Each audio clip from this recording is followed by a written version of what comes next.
Thoughts up. Okay. That's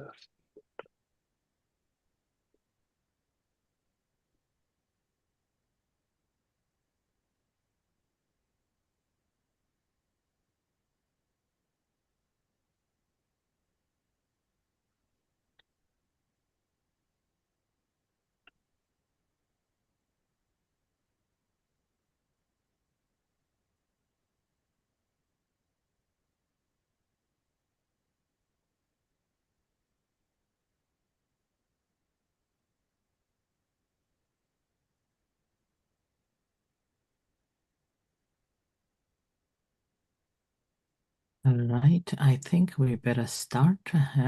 So yeah. let's everyone pay respect to the Bhante first. Yeah. Oh, sadhu, sadhu, sadhu.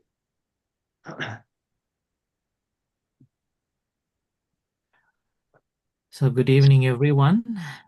Thank you very much for sticking with us for all these 8 weeks.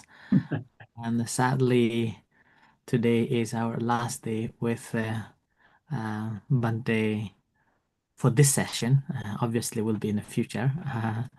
So thank you very much, everyone, to join this session. So I'll hand over to Bhante. Thank you very much. Thank you. So I shall begin. Namo tassa bhagavato harahato samma sambuddhassa. Homage to the blessed, noble, and holy self-awakened one. Well, I didn't get any questions this week, so I just thought to remind you the sort of areas we've covered, and then really just take an opportunity to remind ourselves of the architecture of the Buddha's teachings. So we began with joy, and recently with what's happening in the Gulf, I think we really have to put more accent on being joyful. Then we talked about things like chronic illness, pain, things like that, practice in daily life. There was a session on dullness and lethargy, and falling into the error of laziness, one way or the other, and oversleeping. The difference between samatha, concentration meditation, peaceful meditation, and vipassana. Then we did stuff about anger, you know, and finally, this knotty question about progress. We all want progress, and unfortunately, it never comes quick enough, and we always doubt whether we've made any progress anyway. So hopefully, we can abandon worrying about progress and put all our accent on the process. So really, what I just want to do is to just remind ourselves of the fullness of the Buddha's teaching. The way it's all knotted together and the way it fits. And it all begins with this word moha, delusion, right? And when we look into what that actually means, it's always to do with the self. It's always to do with this identity. There's something goes wrong at the level of identity. And as soon as we identify, and what is it that we identify with? We identify with this human form. I am a human being. Um, Descartes said, I think, therefore I am. But he should have said, I think I am. Right? There's no, there's nothing there. So unfortunately, the definition of delusion is that we don't know we're deluded. That's the problem. We get inklings through the practice, but generally speaking, we don't actually see where the delusion is. And the whole practice is guided towards that. Now, when we have this delusion, we have a certain relationship with the world we find ourselves in. So considering the negative side, the side that causes us suffering, the self always feels unsafe. And we know it feels unsafe because whenever death or serious illness approaches us, it's panic. It's bad news, and the reaction we have against serious illness and death is the measure of that delusion. Right? That's how the self operates. So the self isn't a thing; it's a relationship. So we can talk much more better by talking about selfing.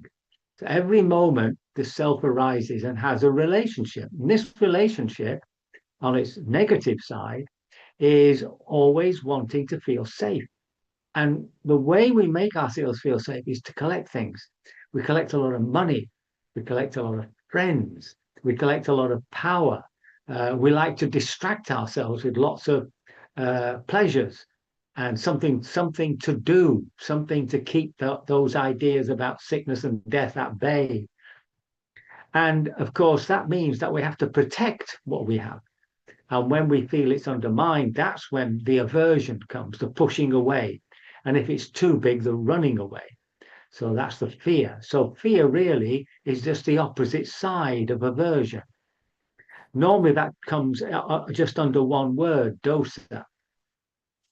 So we've got this basic delusion which causes to have two relationships with the world.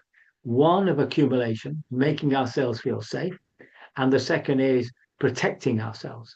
So when you see somebody being angry or fearful, they're actually protecting themselves.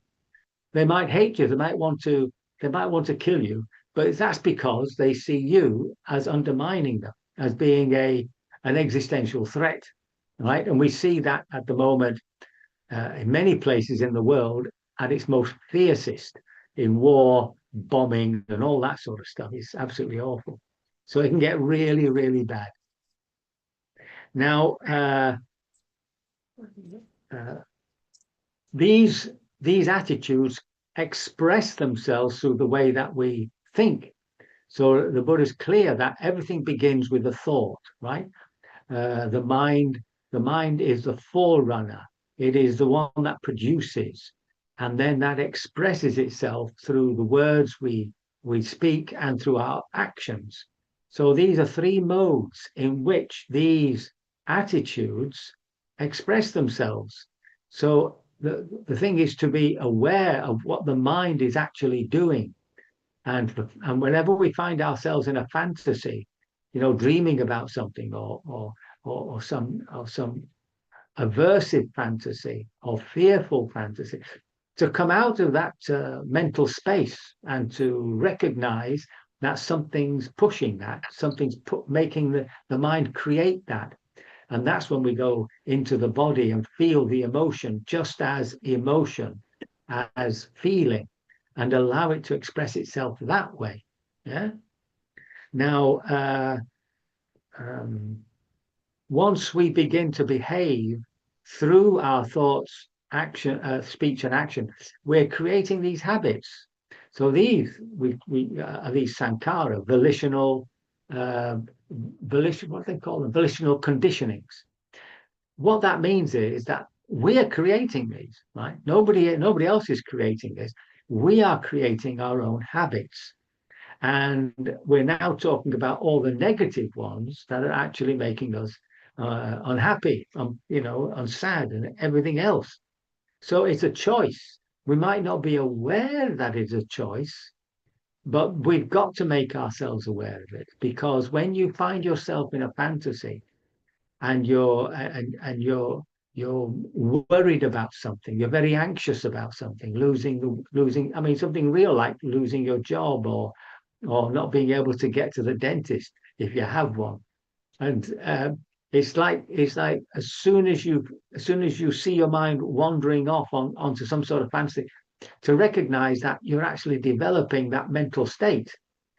When we drive that home to ourselves, it makes us afraid. We don't want to go into those fantasies. So as soon as we come out, we come back to the body, right? And be rational, be more clear-minded about the situation. So fantasies driven by negative emotions are just going to make things worse within ourselves. And of course, it has an effect on people outside us too.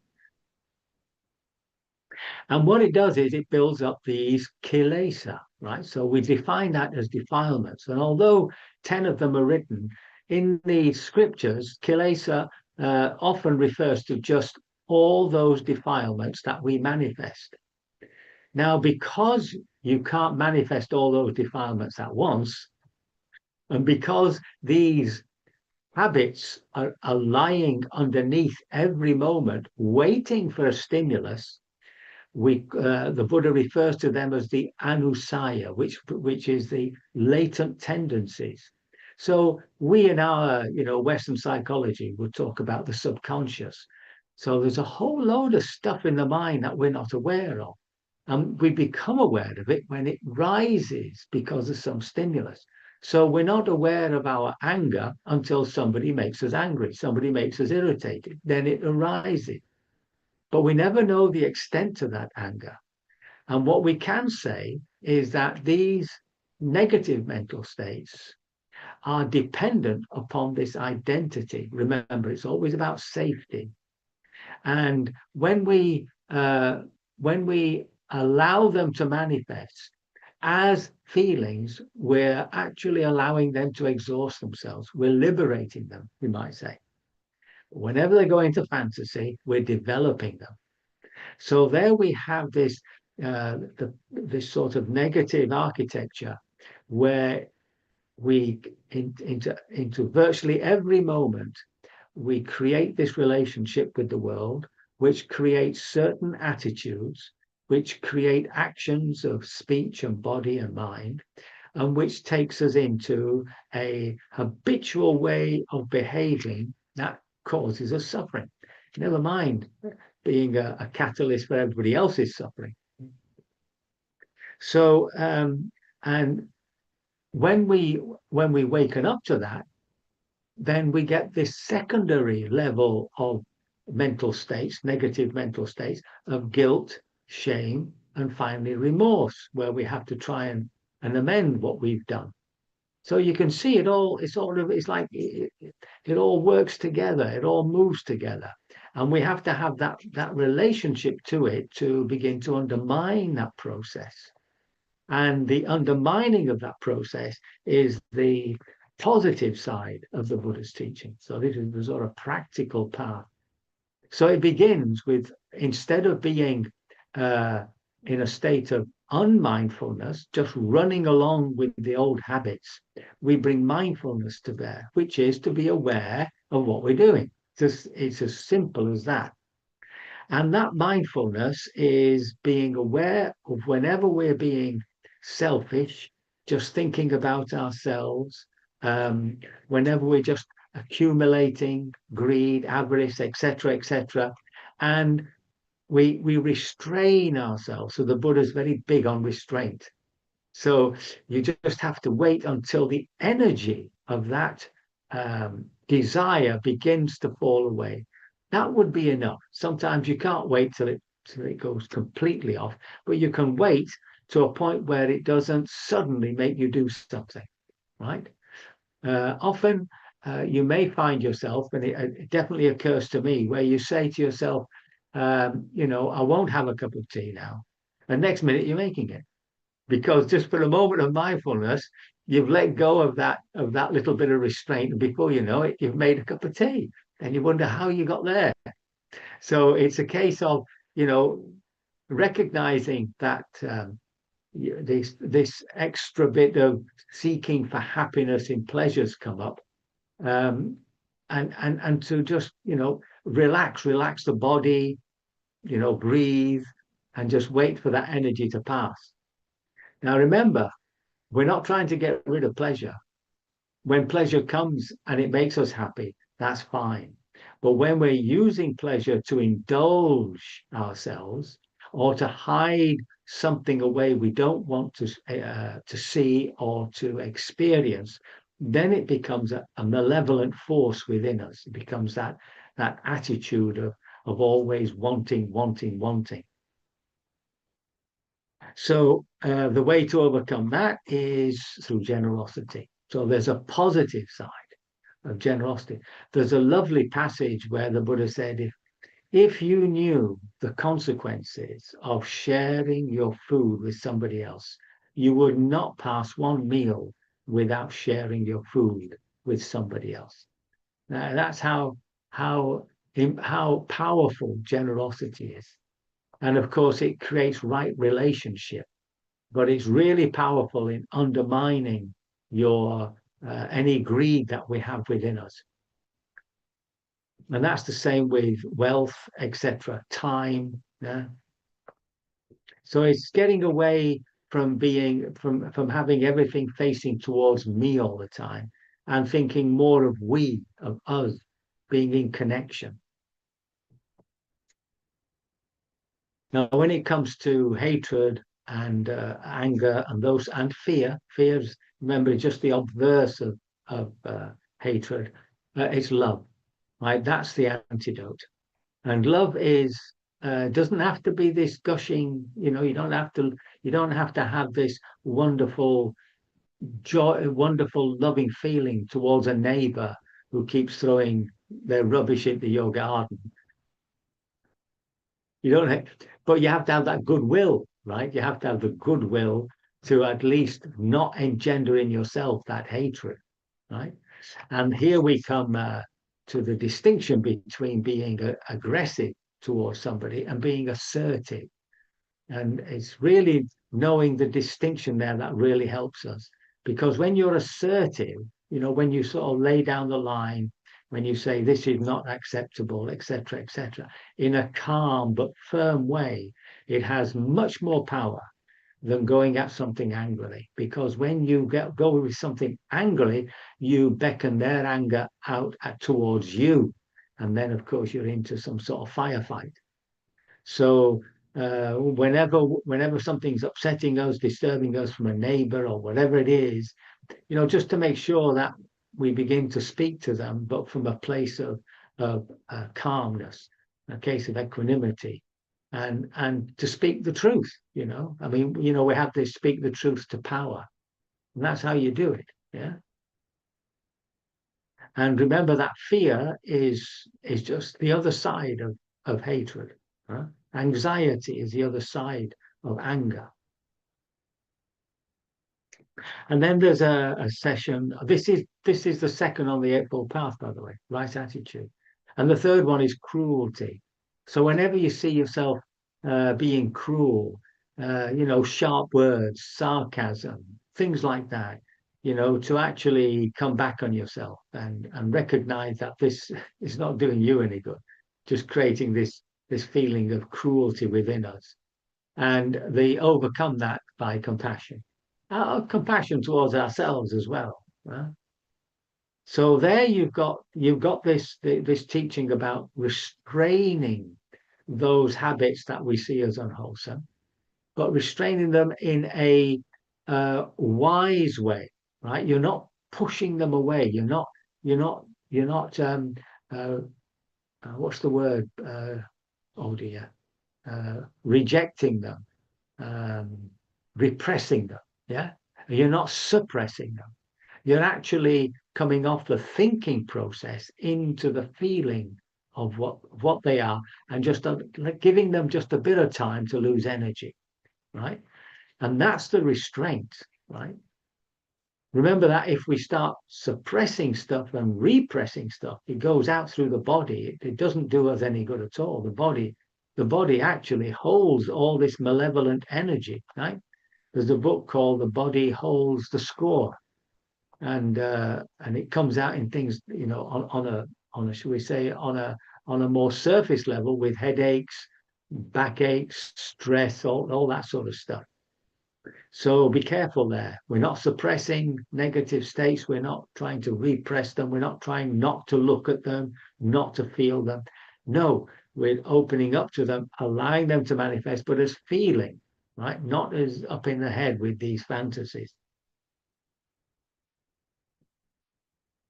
And what helps us to, in the correct way, are, of course, the 5 training rules, which always move towards their opposite. So obviously not to kill living beings. There may be an occasion where you have to, in which case, fine, you have to accept that. But generally speaking, we try not to. And that moves us towards protecting them. Yeah. And not taking what is not freely given, that tends towards generosity.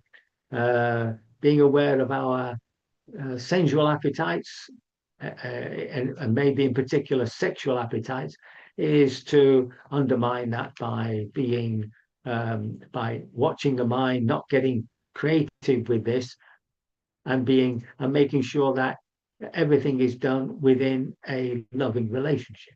That's the thing. And then we have, and then right speech, kindly, beneficial, truthful, and timely, spoken at the right time, which is a difficult one. I think we've said that before. And then, of course, there are the more positive sides of the 10 perfection. So that gives us a sort of framework to work with, to be clear about what is unwholesome and to what is wholesome. And supporting all that, underneath all that, is, of course, the practice of Vipassana and the practice of moment-to-moment mindfulness throughout the day. Now, when it comes to moment-to-moment mindfulness throughout the day, in the discourse on how to develop metta, it's obvious the Buddha wants us to develop an affectionate mindfulness. Yeah. So it's not just being mindful, but actually to have some sort of connection with what you're doing. So even moving a piece of furniture, picking up a pencil, it's done with care. So the care is there. I'm very fond of the word care. It seems to strike a bell with me, much better than compassion or love or anything like that, but just to be caring. And of course, when it comes to human beings, that's pretty straightforward. When I used to go up to Throstle Hall Abbey, we used to bow, to the table. We bowed to our plates. In other words, it's sort of, and we were taught to treat everything as if it was a rare Ming vase, So, and it's that sort of sense of carefulness which the Buddha wants us to develop. And in the Vipassana, this is our investigation at a slightly deeper level. So we're looking at this process of desire, this type of desire that causes us suffering. And the special word tanha, which translates as thirst, that's its original meaning, thirst. And this refers to all the desires that come from from delusion, the original delusion about identity. And then to see impermanence. So impermanence is a gateway to the other two. So by seeing impermanence, we can see that it's ridiculous to hold on to anything because everything's changing, everything's dying, everything's disappearing. And as soon as we can drive that into a real internal experience, we can let go of things easy. And it's all preparation for the big letting go when we die. Right? So it all connects, with our lives. And then there's this anatta, this not self, which is really when you're sitting, is to recognize that everything you're experiencing is an object. See? So if it's an object, it can't be the subject. The perceiver cannot be the perceived. And keep sort of driving that home. And when that becomes more and more mature, it's easier to let go of things because you're not identifying with it, you're not possessing it so strongly. Okay, so there we have the practice, the vipassana, which really, as best you can, to do some in the morning, just to get the weather vane right, to get yourself in that right mental state. And then to keep coming back during the day, just dropping into the minute, dropping into the moment and being still with yourself as often as you can. And then in the evening, of course, a little bit more, and to end the day with some metta or something. So, it's up to us to develop that sort of routine in our lives based upon these teachings. And the effect, of course, will be beneficial. That's for sure. That's an absolute insurance, and not to worry about progress, right? Because sometimes things happen we may be fine for a long time and thinking that we're moving on, and then suddenly something happens in our lives, which is a real catastrophe, a real something that happens which upsets us completely, and it looks as though our lives are falling apart. So those difficult times, but hopefully this practice then becomes to sustain you through it, and that is, of course, part of the whole growth. Life's hard, and then you die. So it's a case of recognizing that we never know what's going to happen, and we have to be better to be prepared for the worst, but expect the worst and hope for the best. That I think is always my attitude anyway. So I just hope that these words have been of some assistance, and that by your devotion to the practice, right? Even though it doesn't matter how many times you fall, you have to pick yourself up, dust yourself off, start all over again, and that you will, by your practice, liberate yourself from all suffering sooner rather than later. So I think we can sit for a while.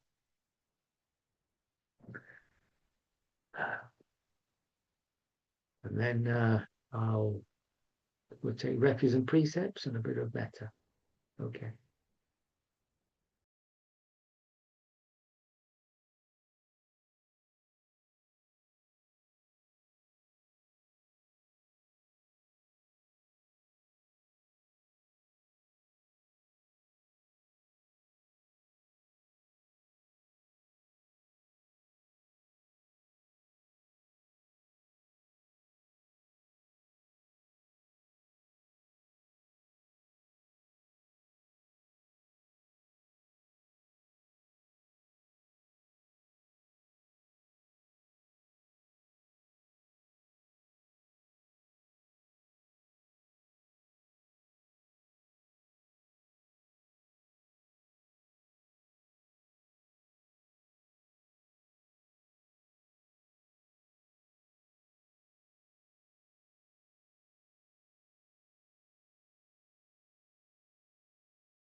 A moment's reflection.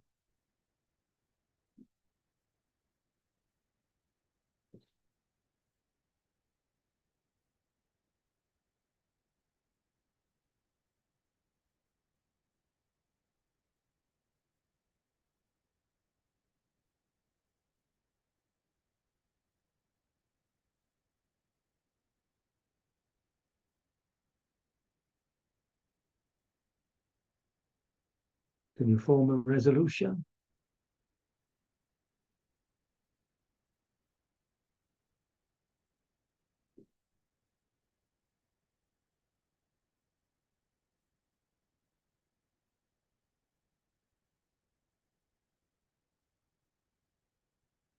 Oh, practicing metta bhavana, developing goodwill, loving kindness. So let's bring to mind someone who warms the heart, offer them appropriate blessings.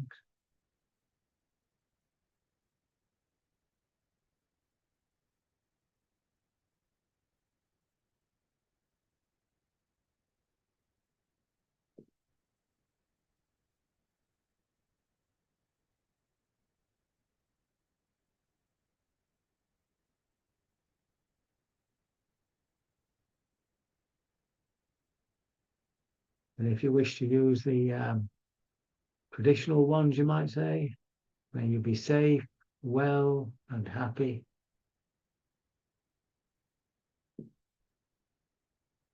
May you live contented in harmony with the world.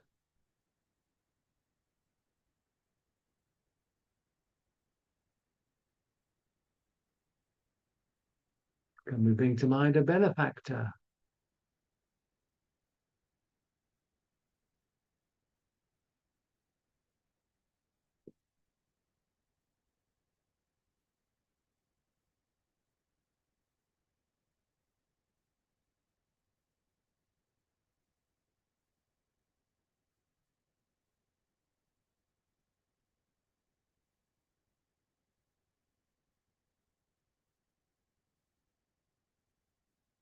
Those who are near and dear to us.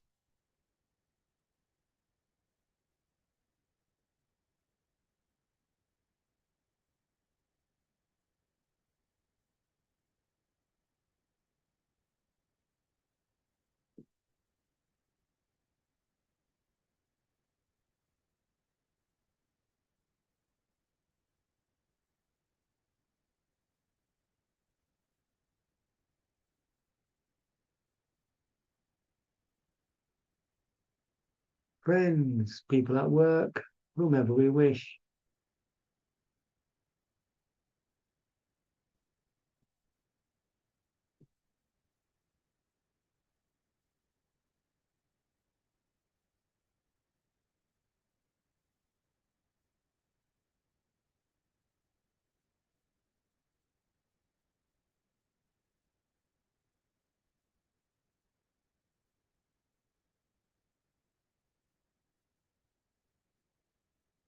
A neutral person, someone we see but don't know.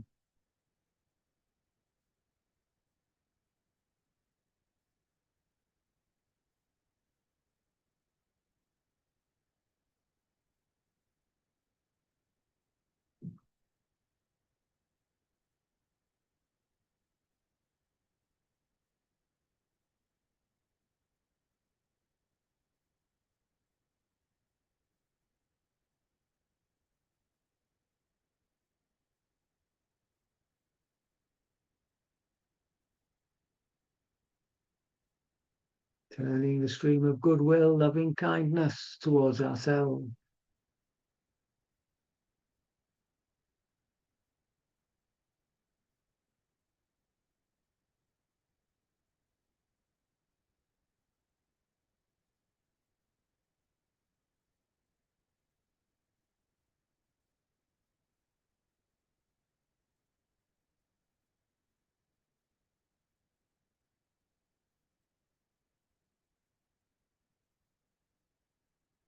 And into the heart of goodwill, anyone we're having difficulties with.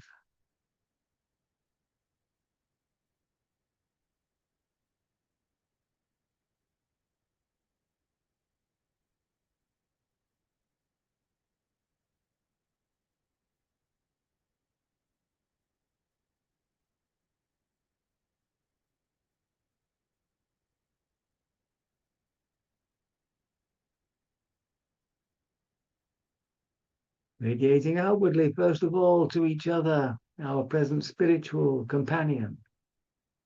May we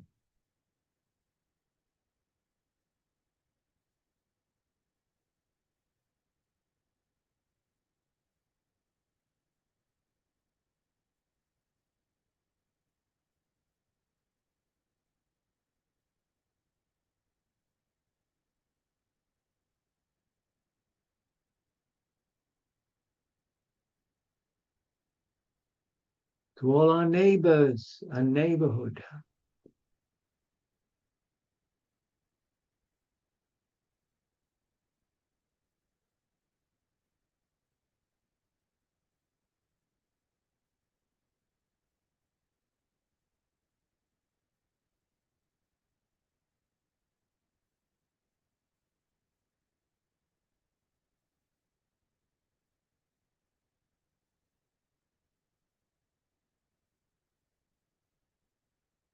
to all the people in our country,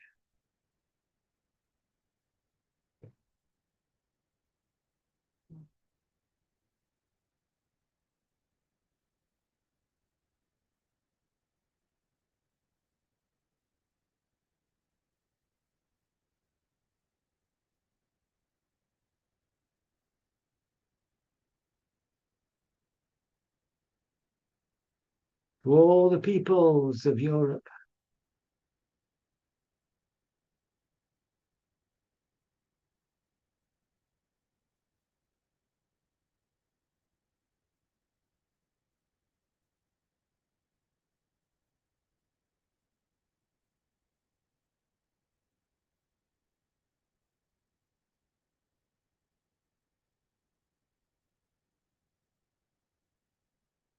all people on earth,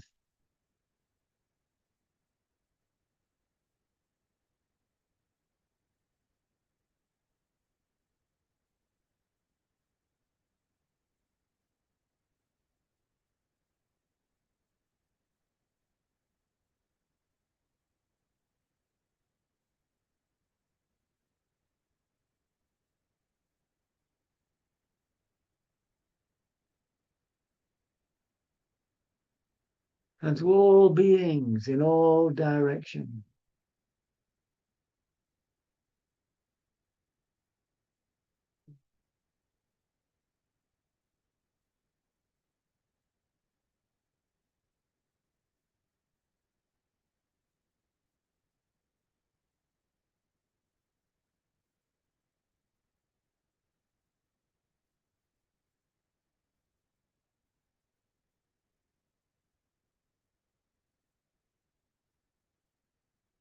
May all beings be happy.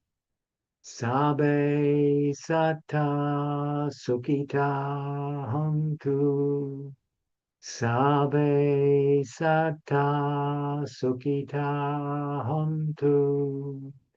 Sabe sata sukita hantu. Sadhu, sadhu, sadhu.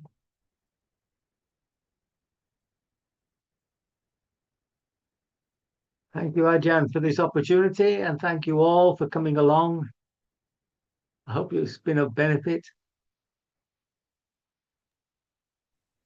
Thank you very much, Bhante, for a wonderful session and this 8 weeks for your kindness to all of us.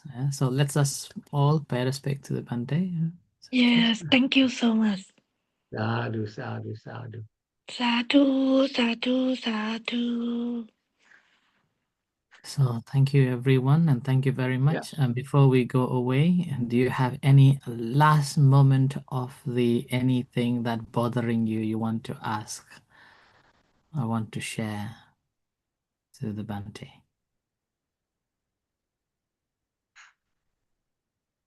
Now, wonderful. It reminds me the time of the Buddha, that before Buddha going to enlighten, all the Sangha was quiet.